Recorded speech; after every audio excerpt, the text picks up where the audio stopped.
Sometimes it's good to not be first. Case in point, the board partner versions of AMD's Navi graphics cards continue to roll out, and all of them are better than the reference model. Now, granted, being better than a reference blower cooler isn't really a high bar to clear, but if you're spending $400 plus on a graphics card, there is no reason to have to settle for good enough. I took a look at MSI's Evoke card in a previous video, and while it was a fine performer, thermally it was only okay, and acoustically it was a train wreck. Today we'll get up close and personal with the latest 5700 XT from XFX, the Raw 2.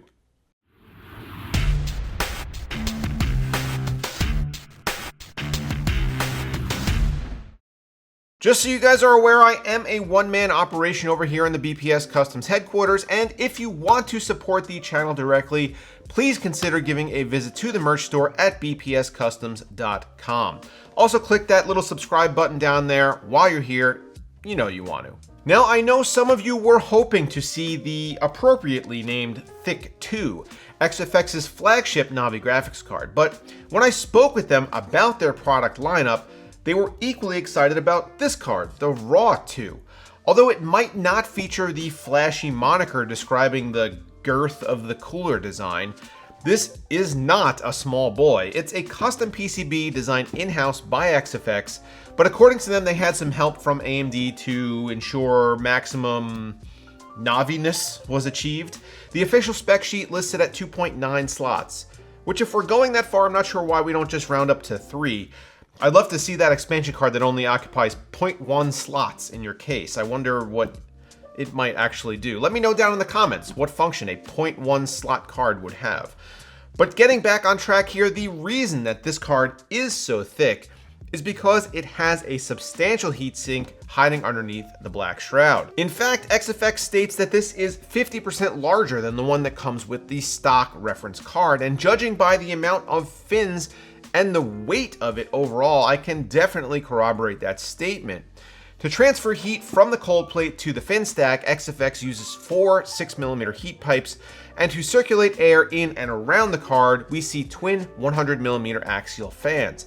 As with all PC case and radiator fans, the larger they are, the slower they have to spin in order to move the same amount of air, so hopefully we're looking at a situation where we won't see as much noise being generated at load. Now, with the exception of the thickness of the Raw 2, it's not particularly large in the other two dimensions, especially when compared to some of the recent NVIDIA releases, which are just enormous.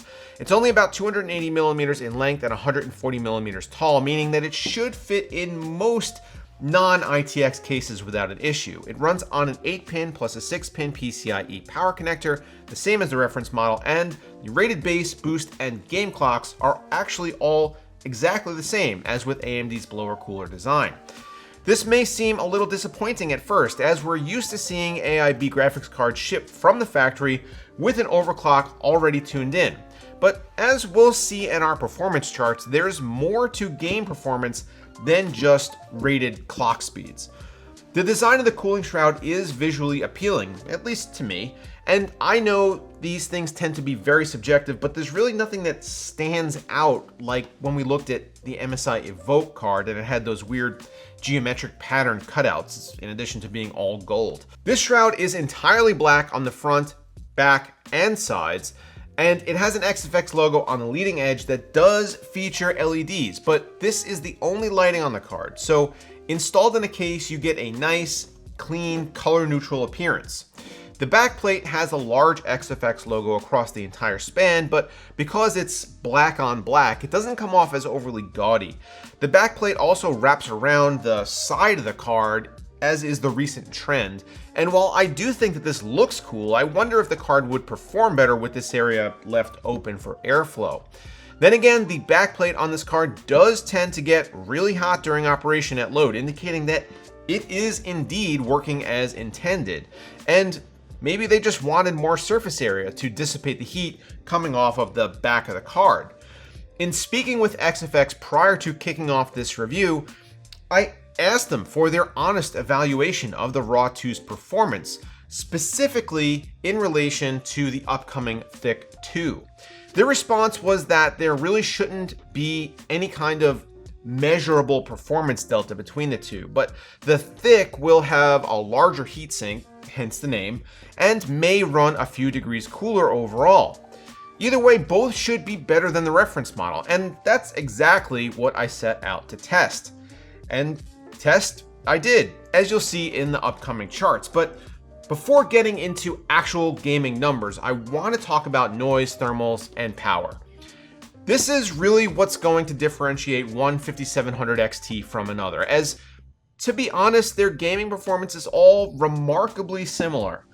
Especially given the distinct lack of any significant overclocking capability, what you're really looking for is a card that runs the coolest and the quietest, and I guess secondarily you'd want one that also looks good inside your build. When comparing power numbers at idle, we see the Raw 2 downclocking all the way to between 6 and 10 megahertz, and using almost no power while doing so. It also stops the fans completely, which we'll look at more in a sec. At load, it also is the most power efficient, although not by much. You might think that because the fans shut themselves off, the card might run maybe slightly warmer than average at idle, but the much larger heatsink is putting in work here, as we see the lowest idle temps out of any card that I've tested so far. At load, the temps do jump up, but are still well below reference spec and in line with the previous AIB card tested. And as far as noise goes, again, the Raw 2 is the best of these three cards, running at 0 dBA effective while at idle and 48 while at load. The fans were spinning at around 60% after a half-hour loop of Unigine Heaven, and while 47.9 decibels isn't the quietest card out there, it's much better than what we were seeing with the reference design, and even noticeably better than the Evoke. Here are the gaming results, including average clock speeds while under load.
Yes, there's not much variation here at all, and a 5700 XT is going to perform much like this no matter which one you choose.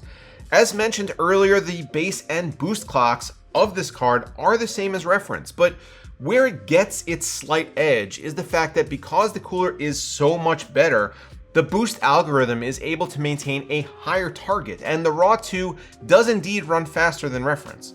It does run slower than the MSI Evoke card, but just examining the average frame rate data, we see that the results didn't suffer for it really at all, meaning that it was likely also more consistent with clock speeds across the board. Overclocking on these Navi cards is still not really a thing, unfortunately. Memory speed is capped and clock speeds are only variable by a few megahertz, meaning that while you can overclock, you probably shouldn't, unless you want to deep dive into custom BIOSes and power play tables. The returns just aren't there to justify the extra noise, heat, and power that you have to put up with. For that reason, I am not going to post any overclock numbers with this card.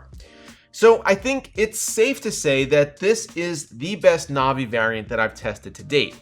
The XFX 5700 XT Raw 2 may be in the shadows, literally, of the larger thick 2, but that's not to say it's something you should overlook. Right now, there is no North American price available, but it will be on sale soon. One Australian website has it listed for $729, which converts to $499 US. I hope we can count on a slight discount from that price, as other AIB 5700 XTs are going from between $410 and $430 right now, and a $500 price would land it squarely in RTX 2070 Super territory, which is not really a place that this card can compete. XFX has done a great job with this cooler design, but does the Raw 2 5700 XT fit into your plans for Navi? Let me know down below in the comments. As always, guys, thanks for watching, and I will see you next time.